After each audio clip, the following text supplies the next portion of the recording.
Chicken snake নিয়ে এবার অভিনব কৌশল অবলম্বন করল ভারত। চিকেন স্নেক করিডোরকে নিরাপদ রাখতে এবার রেল লাইন মাটির নিচে নেওয়ার পরিকল্পনা করছে নয়াদিল্লি। এই সংকীর্ণ করিডোরকে ভারতের নিরাপত্তার সবচেয়ে স্পর্শকাতর পয়েন্ট হিসেবে দেখা হয়।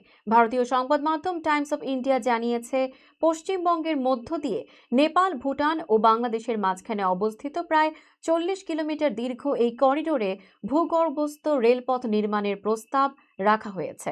বিস্তারিত ডেস্ক রিপোর্টে। ভারতের রেলমন্ত্রী অশ্বিনী বৈষ্ণব জানিয়েছেন, কেন্দ্রীয় বাজেটে উত্তর পূর্বাঞ্চলের সঙ্গে দেশের অন্যান্য অংশের রেল যোগাযোগ 4টি লাইনে উন্নীত করার পরিকল্পনাও অন্তর্ভুক্ত রয়েছে। এটি দীর্ঘদিনের একটি দাবি পূরণ করবে বলেও তিনি উল্লেখ করেন।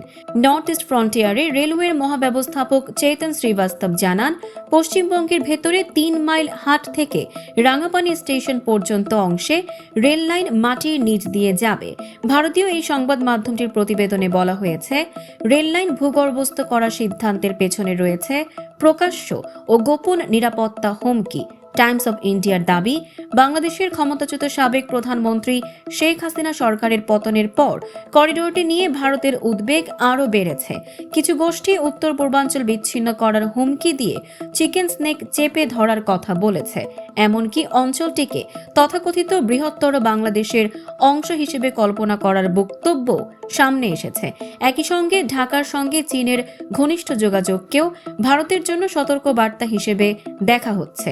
এর আগে 2017 সালে বলা হয়, এই করিডোরে কোনো বিঘ্ন ঘটলে উত্তর পূর্বাঞ্চল কার্যত বিচ্ছিন্ন হয়ে পড়তে পারে, বন্ধ হয়ে যেতে পারে রসদ সরবরাহ এবং ব্যাহত হতে পারে সেনা চলাচল। ভারতীয় কর্মকর্তারা বলছেন, সংকটকালেও যাতে যোগাযোগ বজায় থাকে সেই লক্ষ্যেই এই ভূগর্ভস্থ রেলপথ নির্মাণের কৌশলগত সিদ্ধান্ত নেওয়া হয়েছে।